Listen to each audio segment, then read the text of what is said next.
First contact in Lab 7. Dr. Sarah Chen never expected to make first contact in the basement of MIT's Xenobiology department. The morning had started normally enough. She'd arrived early to check on her latest batch of experiments, the quiet hum of equipment her only companion in the dim laboratory.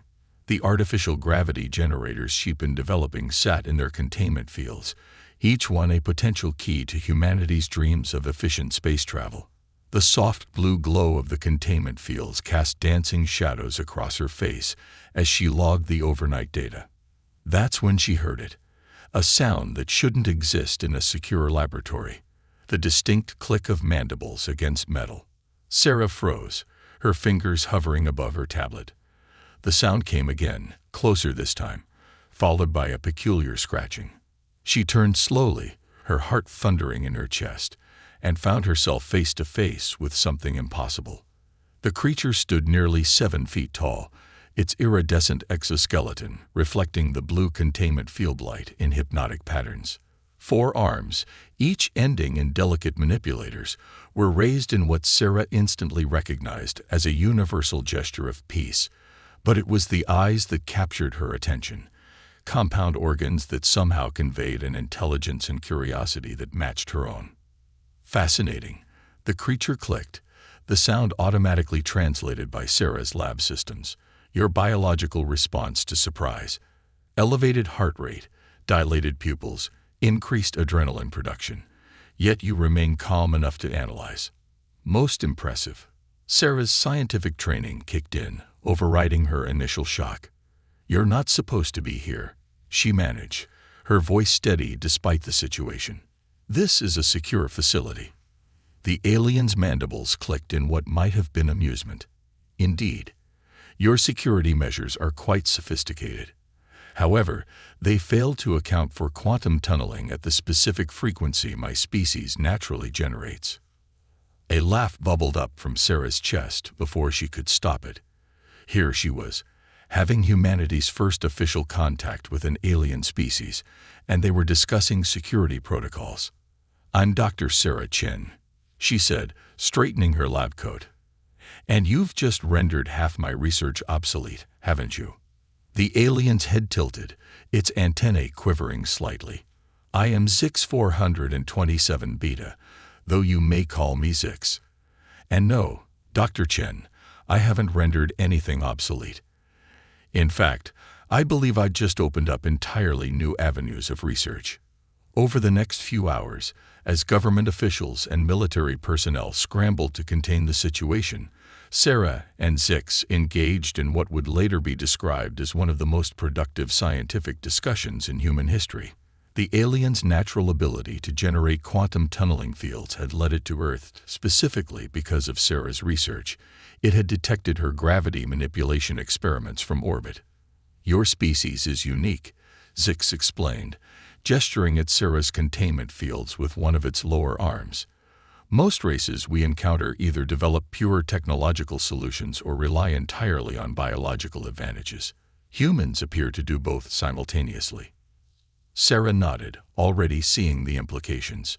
We adapt technology to enhance our natural abilities, but we also adapt ourselves to better use our technology.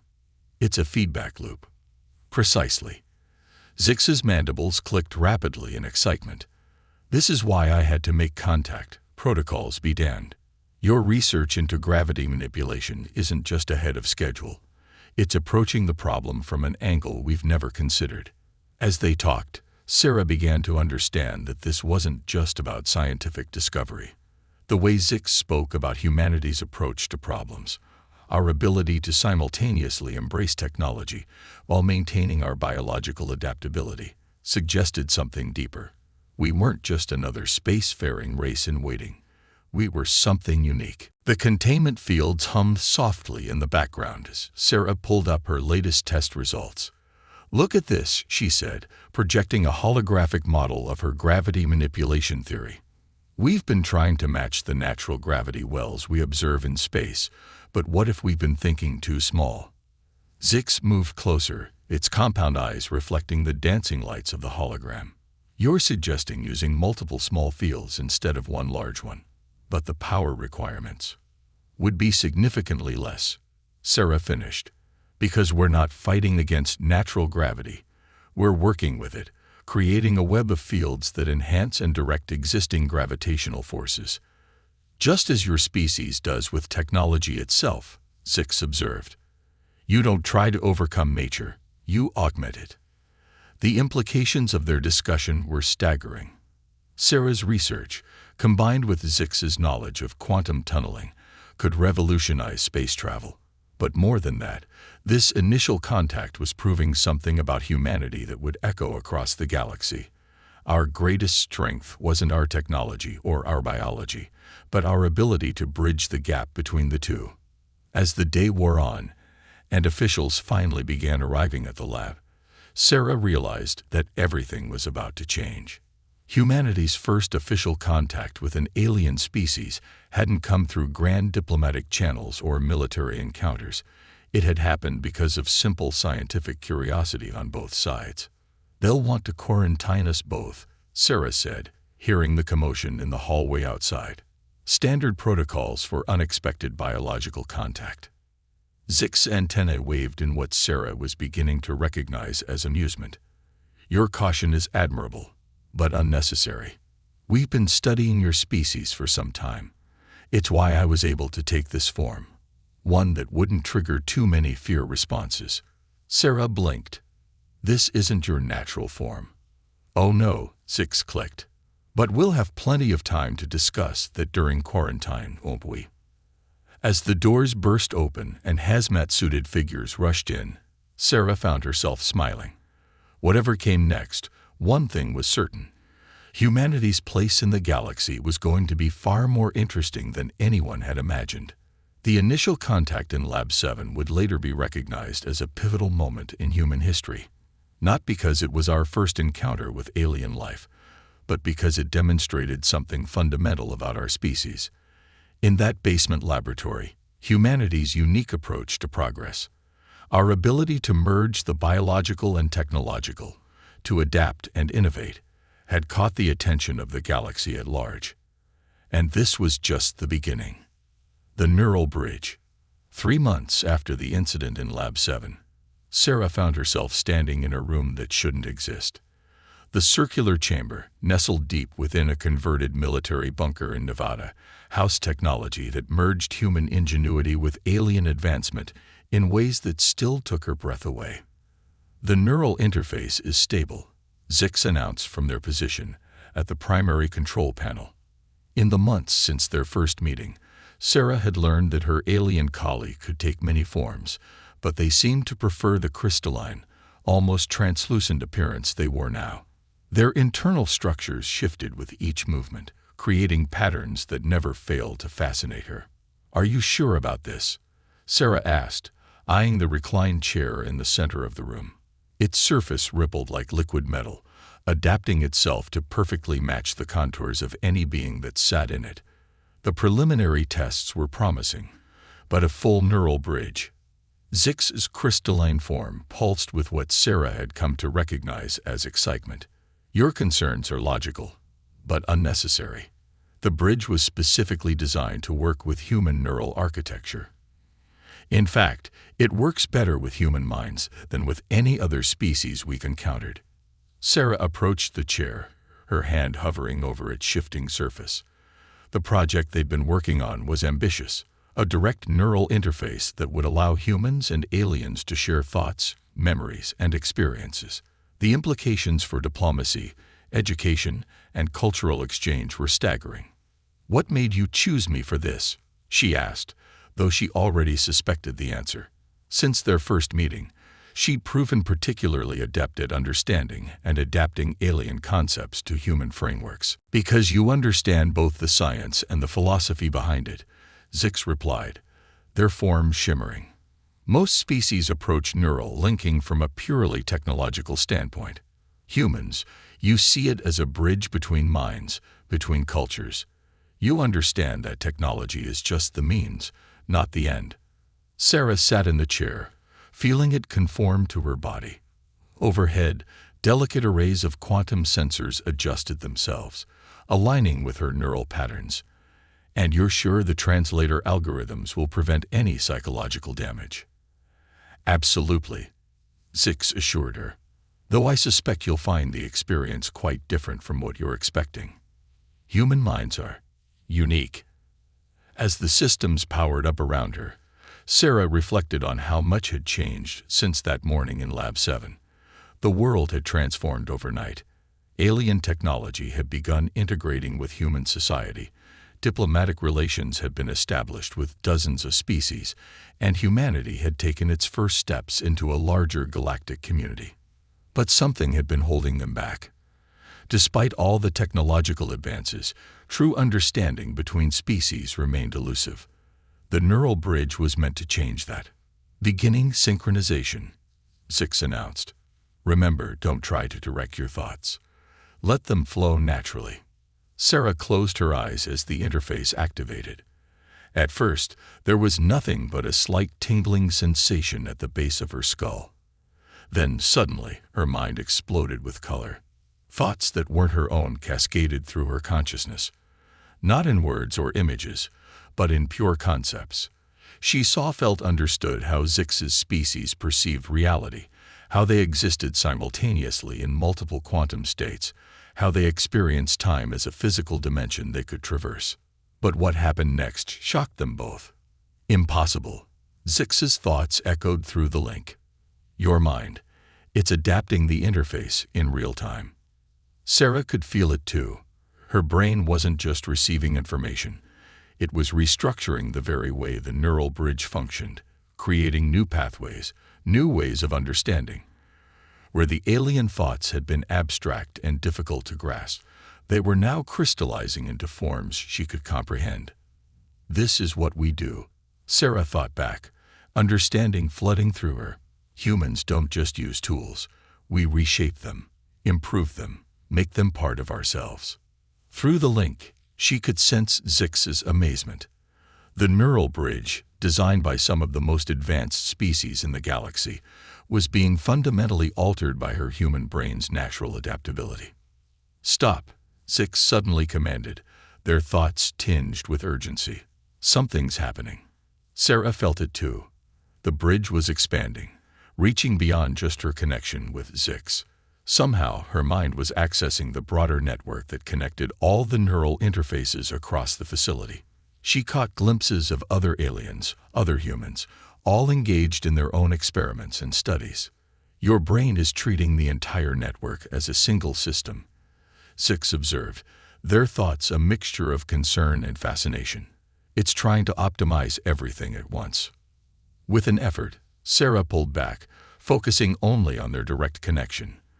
The broader network faded from her awareness, but the implications of what had just happened were staggering. The interface powered down gradually, leaving Sarah gasping in the chair. Her mind felt expanded, transformed. She could still sense echoes of Zix's alien perspective, and she knew they could sense hers as well. Well, she managed, sitting up as the chair shifted to support her. That was unexpected. Zix's crystalline form had taken on a deep blue hue, a sign of intense emotion. Unexpected doesn't begin to cover it. Do you understand what just happened? Your mind didn't just use the neural bridge, it improved it. No species has ever done that before. Sarah stood, her legs shaky, but her mind racing with possibilities. It's not just me. Any human would have done the same. It's how we're wired. We don't just adapt to new situations, we make the situations adapt to us. This changes everything, Zix said, their form rippling with excitement. The neural bridge was supposed to be a tool for understanding between species, but in human hands, it could become something far more powerful. As Sarah looked around the chamber, she could already see dozens of ways to improve the system. But more than that, she understood what this meant for humanity's place in the galaxy. We weren't just another species joining the galactic community. We were going to transform it. We should call in the others, she said, already moving toward the control panel. They need to see this. But before she could reach it, every alarm in the facility began blaring at once. Through their lingering neural connection, Sarah felt Zix's sudden spike of fear. Something was very wrong. Crisis point. The facility's emergency lights bathed everything in a harsh red glow as Sarah and Zix raced through the corridors. The neural bridge experiment had triggered something, but what? Through their lingering mental connection, Sarah could feel Zix's growing concern. The quantum core, Zix's thoughts reached her. The neural network modifications, they're affecting the facility's main power systems. Sarah's mind raced ahead of them, already analyzing the problem. The quantum core that powered the facility was based on the same principles as Zix's natural quantum tunneling abilities. Somehow, her brain's optimization of the neural network had created feedback loops in the core's containment systems. They burst into the main control room to find chaos. Both human and alien technicians worked frantically at their stations while warning messages flashed across every screen. In the center of the room, a holographic display showed the quantum core's containment field fluctuating wildly. "Report," Sarah commanded, falling naturally into crisis mode. Dr. James Martinez, her human colleague, looked up from his console with fear in his eyes. The core's quantum state is becoming unstable. The containment algorithms can't keep up with the fluctuations. If we don't stabilize it soon. How soon? Sarah demanded. 30 minutes, maximum, a tall, ethereal alien named Vex answered. Their voice carried the harmonic overtones of their crystalline physiology. After that, the core will collapse into a quantum singularity. Everything within a 100-mile radius will be drawn in. Sarah felt her remaining neural connection with Zix's pulse with shared understanding. The optimization algorithms her brain had created during the bridge experiment had spread through the facility's network, attempting to improve every system they touched. But the quantum core operated on principles that couldn't be optimized the same way as information systems. "Shut it down," she ordered, moving to the main console. "Full emergency shutdown." "We tried," Martins said, his fingers flying over the controls. "The core's not responding to shutdown commands. It's like it's thinking for itself." Sarah froze. "Because it is. My neural patterns are still in the system, trying to optimize everything. We need to approach this differently." She turned to Zix. "You said your species naturally generates quantum tunneling fields. Could you interface directly with the core?" Zix's form shimmered with uncertainty. "Theoretically, yes, but the energy levels involved, it would be fatal." "Not if we work together," Sarah said, her mind already formulating a plan. "The neural bridge showed us that human minds can adapt and improve your natural abilities. What if we created a hybrid interface? Your quantum manipulation abilities combined with my brain's optimization patterns." "Absolutely not," Martinez interjected. The neural bridge was experimental enough with standard communications. Trying to interface with a quantum core, it could fry both your brains. "It's our only option," Sarah insisted. She could feel time slipping away. "The core is trying to optimize itself based on my brainwave patterns, but it doesn't understand how to handle quantum states. Zix does. Together, we might be able to guide it to a stable configuration." The room fell silent except for the blaring alarms. Sarah could see the calculations running behind everyone's eyes. The risk to her and Zix weighed against the certainty of devastation if they did nothing. "We'll need to modify the neural bridge," Zix said finally. "Create a three-way connection between us and the core." Sarah nodded. "Martinez, help Vex reconfigure the bridge. We need a direct line to the core's quantum processors." She turned to the other technicians. "Everyone else, prepare for emergency core venting if this doesn't work. If we fail, you'll need to channel as much energy as possible into the containment fields. Buy time for evacuations." As they worked, Sarah felt a strange calm settle over her. This was what humans did best, taking impossible situations and finding ways through them, combining different approaches to create something new. 20 minutes later, she and Zix sat in hastily modified interface chairs, surrounded by jury-rigged equipment. The neural bridge hummed with more power than it was ever designed to handle. "Ready?"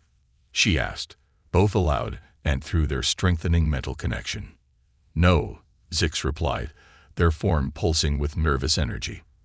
"But that's never stopped humans before, has it?" Sarah managed a smile. "Not even once." The bridge activated, and Sarah's consciousness expanded exponentially. She could feel Zix's presence beside her, their shared awareness extending into the quantum core. The experience defied description. They were simultaneously everywhere and nowhere, existing in multiple states across quantum possibilities. The core's chaos hit them like a physical force. Optimization algorithms collided with quantum uncertainties, creating cascading failures across multiple dimensions. But where Sarah's human mind might have been overwhelmed trying to understand it directly, she instead felt patterns. Through their connection, Zix provided the quantum framework, while her brain instinctively found ways to stabilize it. There, she thought /felt/ existed. The patterns want to stabilize naturally. We just need to guide them. Together, they began to work. Zix's natural quantum abilities provided the structure, while Sarah's optimization patterns showed the way. Gradually, the chaos began to smooth out. The core's wild fluctuations settled into more regular rhythms. But something else was happening too. As they worked to save the facility, their merged consciousness began to understand something fundamental about the relationship between human adaptability and quantum mechanics. The universe itself operated on principles of both chaos and pattern, randomness and structure. Just as humans had evolved to balance technological progress with biological adaptation, the quantum core needed to balance optimization with uncertainty. "It's beautiful," Zix's thoughts merged with hers. "Your species isn't just good at adapting technology. You understand instinctively how to bridge opposing forces, order and chaos, biology and technology, certainty and possibility." With that understanding, the solution crystallized. Instead of trying to force the core into rigid optimization patterns, they allowed it to find its own balance, guided by the same principles that governed human adaptation. The alarms fell silent. When Sarah opened her eyes, she found the control room bathed in normal light. The holographic display showed the quantum core operating at optimal efficiency, better than it ever had before. "Core stabilized," Vex announced, their crystalline form glowing with relief. "All systems returning to normal." "But these readings can't be right. The core's efficiency has increased by 300%. Martins helped Sarah out of the interface chair. "What did you do?" "We taught it to think like a human," she said, her voice hoarse. "To embrace both chaos and order, to adapt and improve without losing its fundamental nature." "Impossible," Vex muttered, studying the readings. The core's operational parameters were designed by the finest minds in the galaxy. They couldn't be improved. "That's exactly why they could be," Zix said, their forms still shimmering with aftereffects of the neural connection. "Those minds were looking for perfect solutions. Humans understand that sometimes imperfection is the answer." As the crisis response teams began filing in and the recovery process started, Sarah leaned against her console, exhausted but thoughtful. They'd just proven something extraordinary about humanity's place in the galaxy. But she couldn't shake the feeling that they'd only scratched the surface. Through their fading neural connection, she felt Zix's agreement. Whatever they discovered while merged with the quantum core, it was going to change everything. The only question was, were they ready for what came next? The hidden truth. 1 week after the quantum core incident, Sarah sat in a secure conference room deep within the facility, staring at information that shouldn't exist. The holographic displays surrounding her showed data collected during her neural merger with Zix and the quantum core, data that painted an impossible picture of humanity's true nature. "Show me again," she said, her voice barely a whisper. The quantum resonance patterns from human brain activity. Zix, now taking a form that resembled flowing mercury, gestured with one elongated appendage. The displays shifted, showing complex waveforms that represented human neural activity during the crisis. "We've confirmed it across multiple subjects," they said. Every human brain exhibits the same underlying quantum characteristics. You're not just interfacing with quantum systems. You're naturally quantum-enabled beings. Sarah stood, walking through the holographic displays. But that's impossible. Our brains are too warm, too wet, too chaotic for quantum coherence. Every study has shown. Every study was looking for the wrong things, another voice said. Dr. Elena Rossi, the facility's lead xenobiologist, entered the room. Her usual confident stride was tempered by evident exhaustion.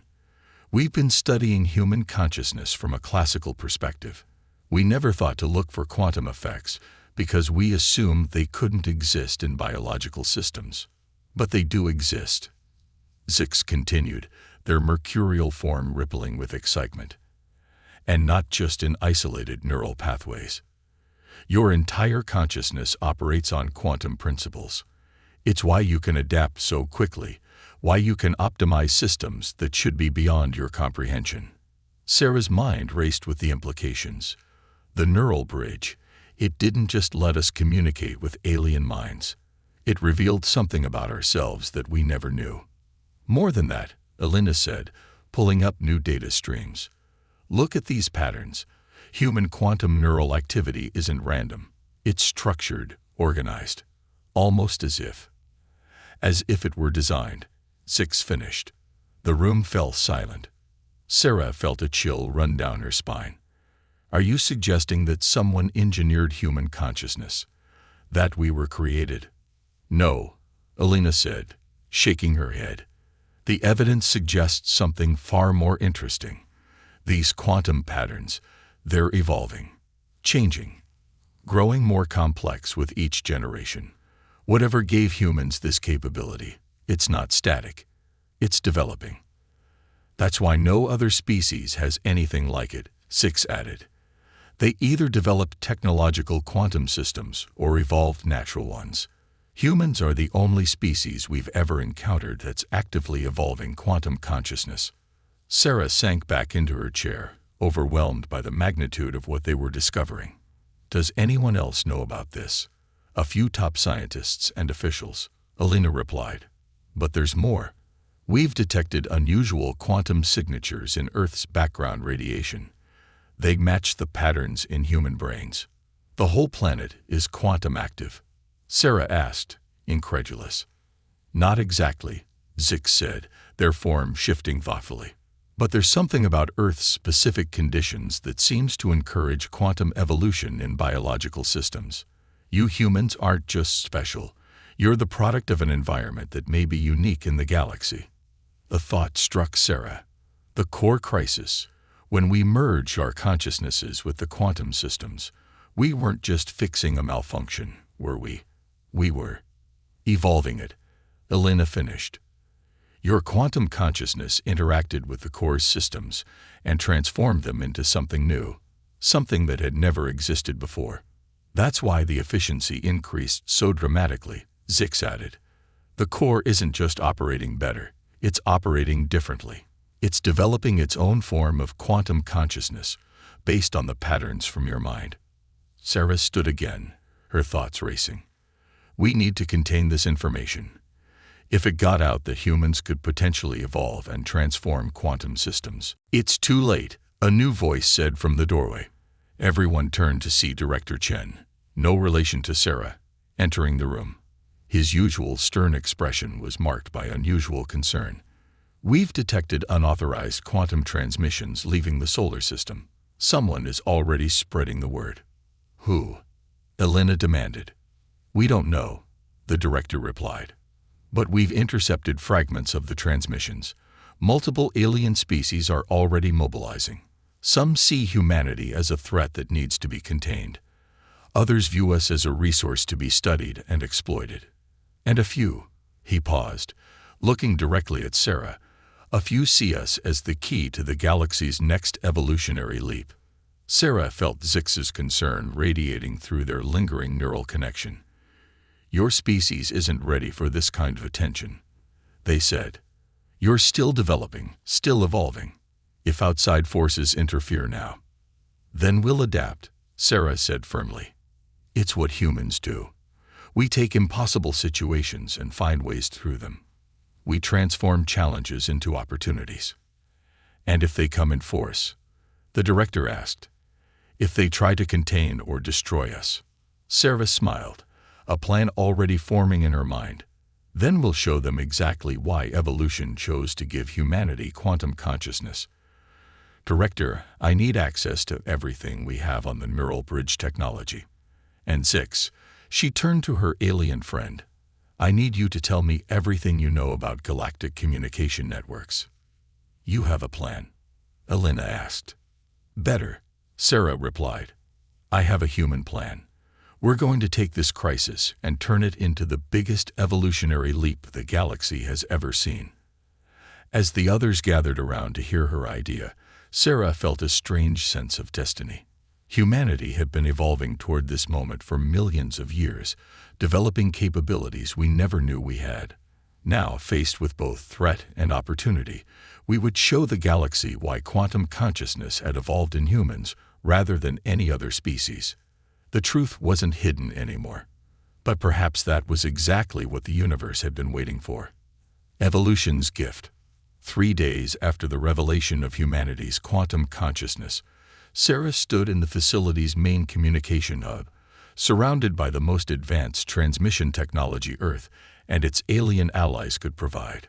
The vast chamber hummed with power as hundreds of quantum processors synchronized with her enhanced neural patterns. The galactic fleet has crossed Saturn's orbit, Martins reported from his station.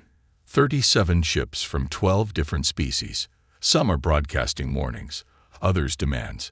A few are simply observing. Sarah nodded, her attention focused on the complex web of quantum connections forming around her. The neural bridge technology had been modified according to her specifications, expanded to an unprecedented scale. If her theory was correct, she was about to attempt something that would change the course of galactic civilization forever. Are you certain about this? Zix asked, their mercury-like form reflecting the pulsing lights of the quantum processors. Once we begin, there's no going back. The changes will cascade through every quantum-capable system in range. That's exactly what we need, Sarah replied, settling into the modified neural interface chair. Humanity's gift isn't just our quantum consciousness. It's our ability to share it, to help others evolve. Director Chen's voice came through the comm system. Multiple ships are powering weapons. We're detecting targeting scans. Whatever you're planning, Dr. Chen, do it fast. Sarah closed her eyes as the neural interface activated.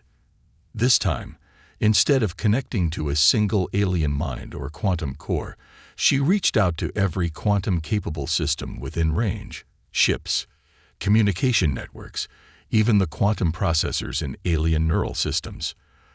The sensation was overwhelming. Thousands of different consciousness patterns, both organic and artificial, flooded her awareness. She felt Zix's steady presence beside her, helping to filter and organize the chaos. Now, she thought /spoke/ existed, her consciousness expanding through the quantum network. Let me show you what humanity has been evolving toward. Through the vast web of connections, Sarah began to share not just information, but experience. She showed them Earth's history, the countless challenges that had shaped human evolution, the constant adaptation to change, the drive to understand and improve. But more than that, she showed them how human consciousness had evolved to bridge seemingly impossible gaps. The quantum patterns in her mind resonated with every system they touched, creating new connections, new possibilities. Alien minds that had never experienced quantum consciousness began to awaken to new ways of thinking. Artificial systems that had been purely logical started developing organic-like adaptability. Their weapons are powering down, Martins reported, his voice distant through Sarah's expanded awareness. The hostile ships. They're just stopping. Through the network, Sarah could feel the shock and wonder rippling through the alien fleet. Their minds were changing, evolving, as her quantum consciousness patterns showed them new ways to think, to exist, to grow. This is impossible. An alien consciousness echoed through the network. Our species spent millennia trying to develop quantum consciousness. Because you were trying to force it, Sarah responded, her thoughts reaching every connected mind. Humanity didn't develop quantum consciousness through technology or directed evolution. We developed it by embracing both order and chaos, by learning to adapt and share and grow. And now, we can show you how to do the same. The quantum web pulsed with new energy as more systems connected, more minds open to the possibility of change. Sarah felt Zix's amazement as they witnessed the transformation spreading through the fleet. You're not just sharing information, Zix realized. You're sharing evolution itself. This is humanity's true gift, Sarah projected. Not just our quantum consciousness, but our ability to help others develop their own. We don't need to fight. We don't need to compete. We can grow together. Through the network, she could feel the alien minds beginning to understand. Their fear and hostility transformed into curiosity, then wonder as they experienced new ways of thinking, new ways of being. The very quantum processors in their ships were evolving, developing organic-like adaptability while retaining their computational power. The fleet is broadcasting, Martins announced.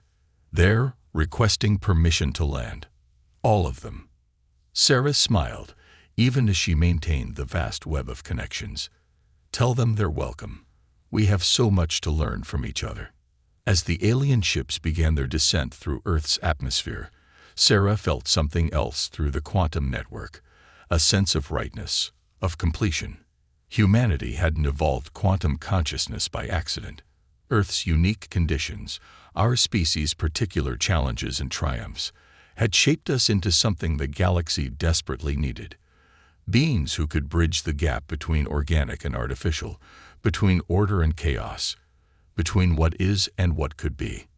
Hours later, as the sun set over the facility, Sarah stood with Zix watching the alien ships landing in the desert beyond the perimeter. The quantum network hummed in the background of her consciousness, alive with new connections and possibilities. You know, this is just the beginning, Zix said, their form shimmering with barely contained excitement. The changes you initiated today will spread through the entire galaxy. Sarah nodded, feeling both exhausted and exhilarated. That's the thing about evolution. It never really stops. We just help guide it in the right direction. And what direction is that? Zix asked. Sarah looked up at the stars, knowing that somewhere out there, countless other species were about to experience their own evolutionary awakening. Forward, she said simply. Always forward. The quantum network pulsed with agreement, carrying the promise of humanity's gift to every corner of the galaxy. We had evolved not to conquer or control, but to connect and elevate. In the end, that was the greatest gift evolution could have given us. The ability to help others evolve too. And somewhere in the vast quantum web that now connected Earth to the galaxy, Sarah felt the first stirrings of something entirely new, a consciousness that was neither human nor alien, neither organic nor artificial, but a true bridge between all forms of existence. The next step in evolution had begun.